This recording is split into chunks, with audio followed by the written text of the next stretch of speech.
How about welcome back to New York City. We're here in Hell's Kitchen, right on the waterfront. Actually, gloomy day, but a beautiful view. My name is Dave Vellante, and you're watching theCUBE's live coverage of Cloudera EVOLVE 2025. Cloudera is a company that we literally have been following since 2009, watching the evolution of data and now entering the AI era. Sergio Gago is here. He's the CTO of Cloudera. We're going to get into it and have a really fun conversation. Sergio, thanks for coming on. Oh, thank you very much for having me. It's an absolute pleasure. So we love having CTOs on, but how do you spend your time? Tell us a little bit about yourself and your background, your favorite rock music. Absolutely. I can start from the last question. Is the easiest one. I like all kinds of rock music and how many things you can bring from music into data and engineering. I am the CTO of Cloudera. I joined the company about 6 months ago, and ever since we've been bringing this concept of the three eras of data and the convergence of data. And what do I do on a daily basis? I work with our engineering team, with our product team, and we're bringing these product and engineering teams back to the customers. One of the things I like to say is that I come from the consumer side. Most of my experience as a CTO has been in many different companies, in finance, hospitality, e-commerce, you name it. And I've been using Hadoop and other companies in the cloud on premises for many, many years. Maybe with my teaser you can guess for how many years. So we're bringing that concept into Cloudera, being the company that created Hadoop, all the way to what does that mean in the world of modern data architectures and AI and putting all the controls and governance around it. Yeah, I mean, you guys started the big data era, and people, I don't think sometimes appreciate the contributions that you made to open source, the commitments that Cloudera made there, but you've been here 6 months. Two questions. What attracted you to Cloudera? And then I want to ask you about those three eras and compare notes. Absolutely. So when I got the opportunity and I started speaking with the executives, with Charles, with Leah, with Frank, Mary, I saw a unique opportunity that only Cloudera has. There's obviously many big data companies, many AI companies, but there was only one that, number one, had the experience of managing exabytes and exabytes at scale and having been in the industry for that long. And number two, the only one that could give our customers access to all the data, regardless of whether this lives on the cloud, on any cloud, or in the data center. That's it. So Cloudera has been doing that full end-to-end in a way that you don't have to choose in which universes do you want to live. And you put that opportunity together with the world that we're living on, AI agents and beyond, and how we're transforming our economy and our companies. This is it. This is our opportunity, and this is the tailwinds that we are now surfing and using. So what are your three eras of data? I'm really intrigued by that. So we like to think that when it all started, right, in the early days of Hadoop, most companies tried to build these massive clusters, even though massive back then meant petabytes, not like today. But there were massive clusters, and governance was the keyword that we use. How do you run all those workflows and understand your catalog and your lineage and all those components? And that was when Cloudera and Hortonworks together really make a dent, and with the contributions on open source, help the world build the data platforms that we have today. Now, a few years later, the world changed. The cloud came in.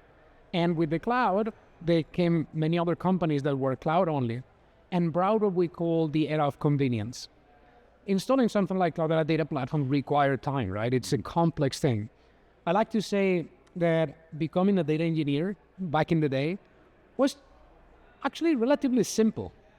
It was 4 books that you had to read and study and a handful of databases.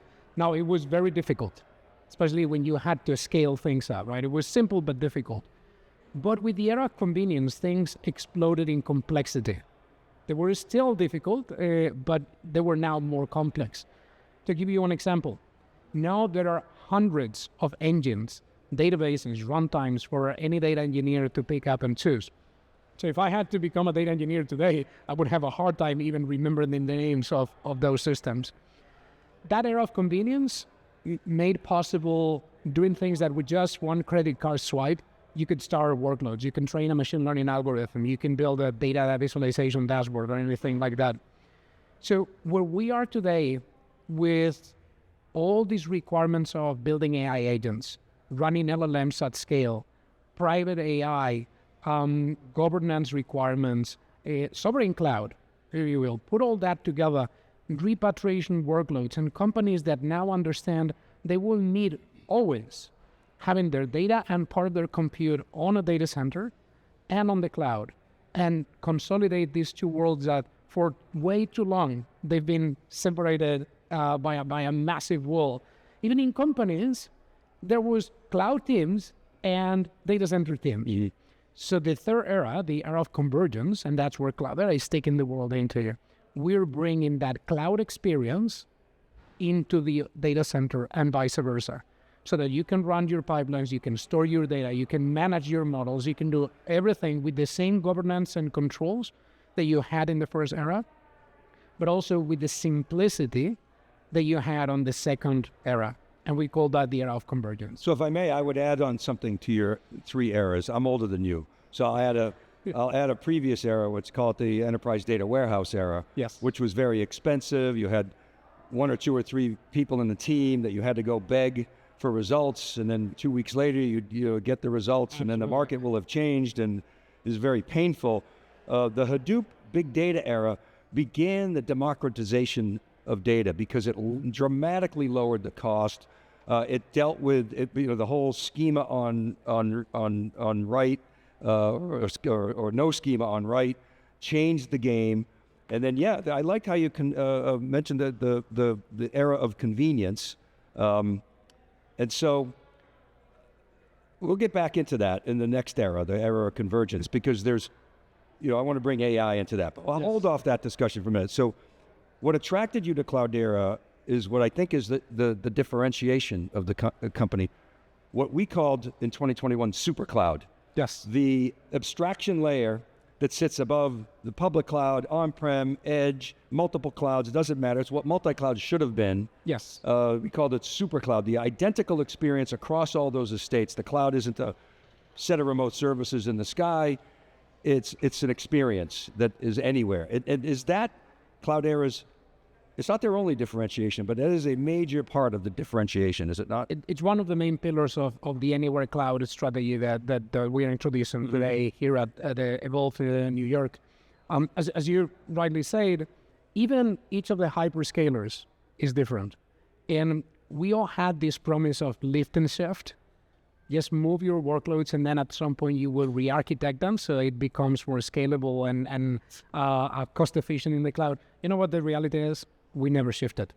Yeah, and it really didn't change the fundamental operational model. It was the same. It just it maybe a little bit more agile, a lot more agile, but it didn't fundamentally drop to the bottom line with a new operational model. Exactly, it was the same. On top of that, each hyperscaler had its own nuances, right? Its own little things that made it different, and controlling cost was extremely difficult. I always joke around. Running a query on one of the cloud large databases, right? And you forget to do one little thing, and suddenly you pay $50,000 for one query. Yeah. And you are super experienced in the cloud and are really good. You do all these things, and then you end up paying $50,000 for a query. So when you try to bring all those things together, my vision and Cloudera's vision is that as a data practitioner, whether you're a data engineer or you're a data scientist, and you have the umbrella of coding agents that are helping you, you should not need to even know or care what is the environment that you're working with. If your system knows that you're working with private information, GDPR compliant data, MNPI data, the system should already know that this needs to live on this data center, on this geographical location, and your, say, Spark jobs are going to be running here.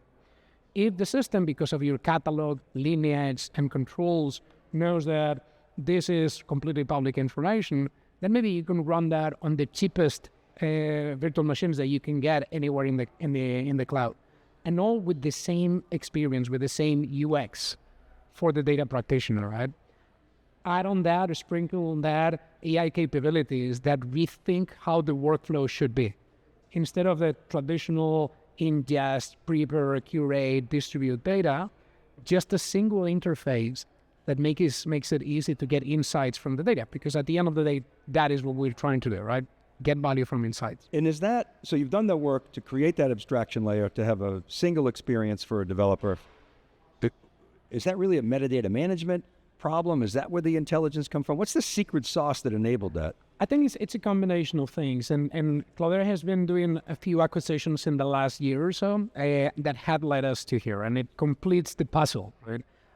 First, it started with Verta that allowed us to deploy AI models and becomes our Cloudera AI and private AI inference.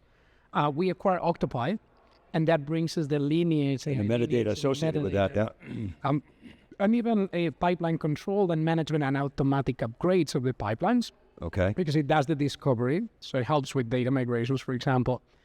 And the last one is Taikun. Which is the anywhere cloud, anywhere AI capability. Exactly. Yeah. So with Taikun, we have a universal Kubernetes control plan that provides this seamless experience. And one of the demos that we did just today on the stage was, look at my on-prem cluster on OCP, for example, but it can be anything else.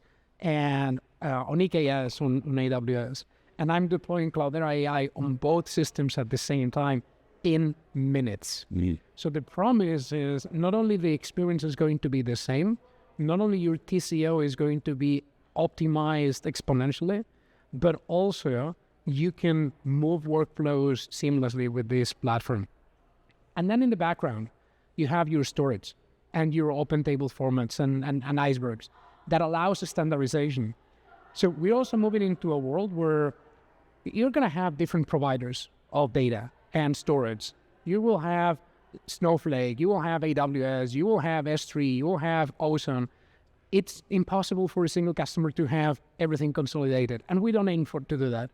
What we aim for is allowing our customers to have optionality and be able to access all your data anywhere, regardless of the format and who owns it and in which part of the world it resides. Yeah, the world is heterogeneous. It always has been. It likely always will be. Yeah, and it will always be. I want to ask you about, pick your CTO brain about the data stack, how it's evolving.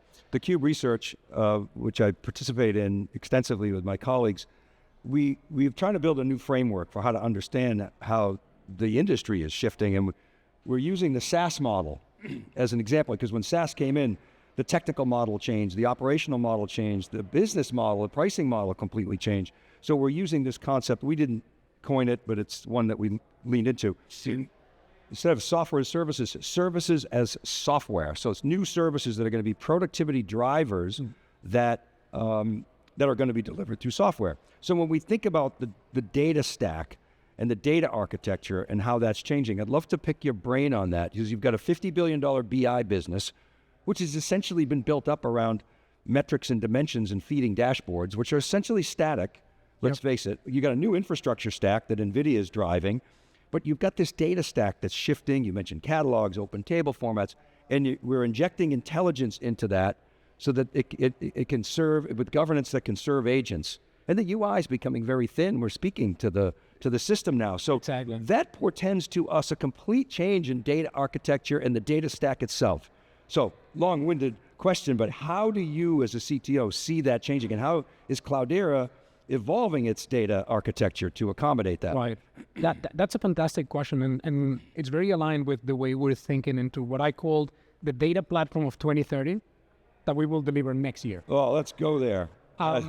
So maybe we can start from the dashboards and the business intelligence visualization elements. Why did we need to build all these things, right?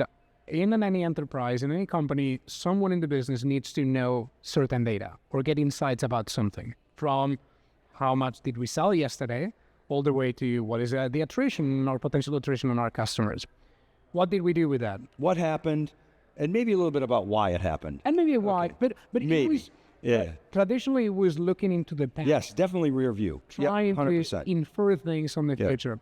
So then you went into your data platform people, into your data engineers, into your data visualization, business analysts, to have this conveyor belt of people working one after the other to then create a dashboard that hopefully resembles the insights that you're looking for on a daily basis. And then we would build all these many pipelines and scripts and things that would update that dashboard with some luck every day. Yeah. Sometimes every week, sometimes. And then they break. Yeah. Right. And then obviously they break, right? So your total cost of ownership for that is huge.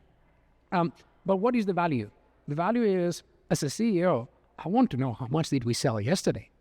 Everything else is just this busy work that we needed to do in order to reach that end goal. And it's because the platform, the data, the system, the technology allowed, it was the only thing that we had back then. But if now we have data anywhere, systems that allow us to query our federated data from all those different places, a data governance and data fabric system that controls who can access what in what situations and tracks all that, there's nothing preventing us from just asking the question directly. Right? We build a dashboard because we don't want the CEO to ask the question every day and someone writing queries on spot. But we say, well, let's build a dashboard so he consumes that information. But now all the systems allow you to self-consume that information, removing the middleman or the middle platform. And a lot of the things that we're thinking from data engineering perspective, for example, ETLs. We've been writing ETLs, ELT jobs for a long time. Every company has hundreds, thousands, tens of thousands of them. Many of those were built by engineers who are not in the company anymore, and no one knows what's inside, or even if they are correct or not anymore. But what's the value of an ETL job? It's just transforming something from format A to format B so that it can be used by a different system. That's it. Why do we need to do that manually anymore? If there are systems that already can access the original source and then make that in a format that can be consumed by the person that needs to get the insight. It's an amazing time to be alive, right? And the whole thing is going to change. Anywhere cloud and data services 2.0 are built in a way that you have a single dashboard, a completely new UX from the perspective of how many clicks do you need in order to get the insight, and obviously with AI baked from the ground up into the system. And can I talk to that UX? I mean, that's right. That's indeed the idea. So, okay, I would say I like the vision. I would say it's a step toward the 2030, maybe even 2032. Yeah. And the reason I say that is because I think you're not done yet, which is a good thing. Okay, and I want to play this by you because I feel like the next step is a way to harmonize that data so that revenue, I know, is whether it's ARR, NRR, quarterly revenue, calendar year, fiscal year, all that harmonization, number one. Access to the process logic, which lives somewhere else right now. It lives in Salesforce or ServiceNow or Workday. Right. So that's a piece of it because data has gravity, so does process. And then that whole system of intelligence to be able to serve those agents in an agent control framework that is governed. So there's pieces there, but if the vision is to actually not pave the cow path with AI and actually have agents in real time reform the process, interpret business context from the metrics and dimensions in the BI layer, I feel like that's going to take some time to get there. Does that resonate with you? How do you think about that? And I think it's going to need a 4D map of the enterprise. People, places, things, not things that databases understand in strings, but things that humans understand that can give us a digital representation of that enterprise, people, places, and activities, like processes. What are your thoughts on all that? So 100%, you're 100% right on that. We've started thinking about agentic processes from a data perspective. And thinking, what do agents need? Data and an LLM that's somehow or somewhat aligned to your business. But there's a third need that agents desperately need to put in place, which is the skill per se. Let me give you an example. If I read a P&L of any public company in the United States, and I read that together with the chief economist of a major bank, we both can read that document, that P&L, right? That SEC filling, if you will. We read the numbers, we read the text. So we both have the skill of reading English. But I'm sure the chief economist will have much better insight than me. I would say, oh yeah, let's buy a stock of this company. And he will say, you're dumb. Because his insights, his training is very unique. right? That I don't have. Agents have exactly the same requirement. From an HR process, if you will, how do you control what agents can do from a skill set perspective? It's not just understanding text, which is what the LLM provides, right? But bringing that culture, company ethos, skill set, and abilities into that pipeline. What I believe is that in the same way that we build data pipelines today, we need to build skill pipelines that then have to converge into a marketplace, almost like your contact list of employees in the company. So that when you contact or try to access or get insights from one of your digital colleagues, that thing has the same access controls that you as a human have when you go with your access card into your company, right? And you can enter this room, but not that room. You can access this file with a briefing with a customer, but you cannot access your HR documents with payslips from your colleagues. In the same way, AI agents need to follow that.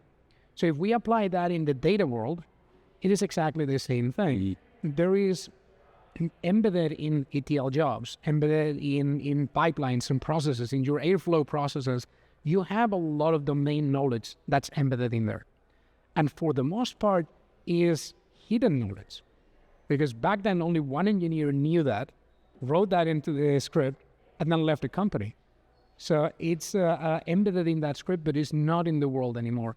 Agents can go in, can understand that context in that domain, and use that for your benefit. And that, like I told you, we could speak on this for an hour. I liked Brian from AbbVie's human in the loop levels, level 1, 2, and 3, where you've got true air gapped, human all the time, human monitors, and then there's passive.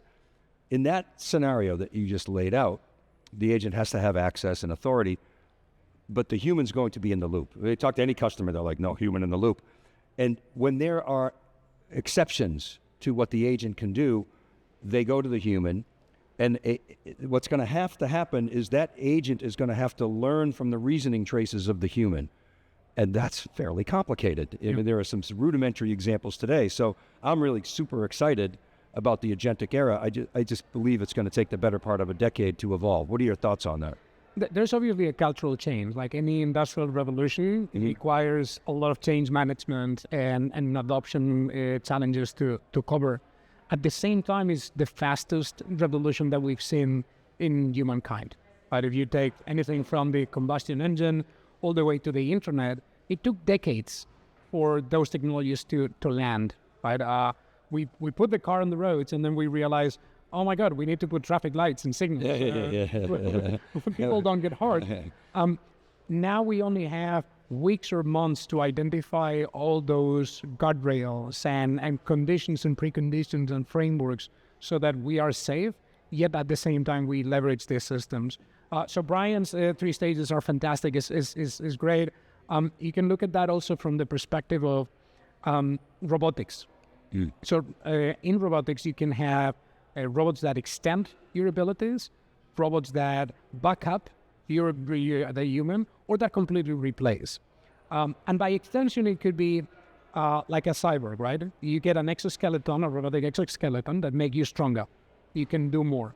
That's what many of our agents do today. You as a human get, I like the concept of a Jiminy Cricket on your shoulder, and you become better. You get better insights, faster insights, and so on. At the same time, you can let the agent do most of the job, and then you're there just guiding, almost like a level 3 self-driving car, all the way to a complete replacement, as in, I don't want to fold and iron my clothes if a robot can do that in my house.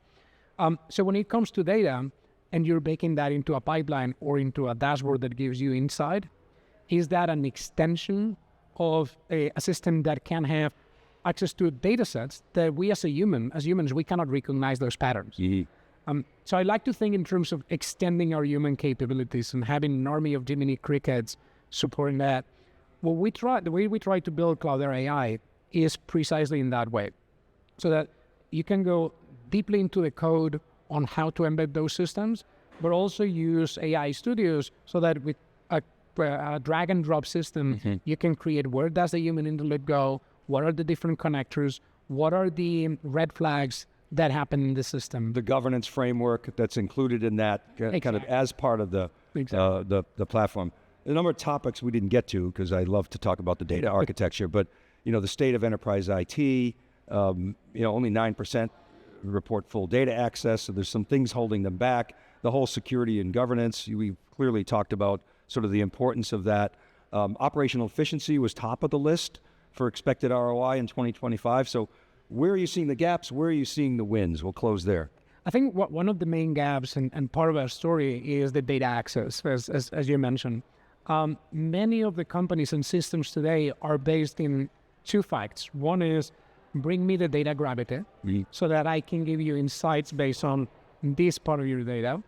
And living on either of the two universes that are out there, the data center or the cloud. And that's fine, right? Those products are great, they have great UX, and they provide a lot of value. But when you have agents or any kind of insight, a classical machine learning model, that they are still there, they haven't disappeared, you need to have access to absolutely everything. You cannot say, I want to have insights and a forecast of my sales, but only access my Salesforce reports.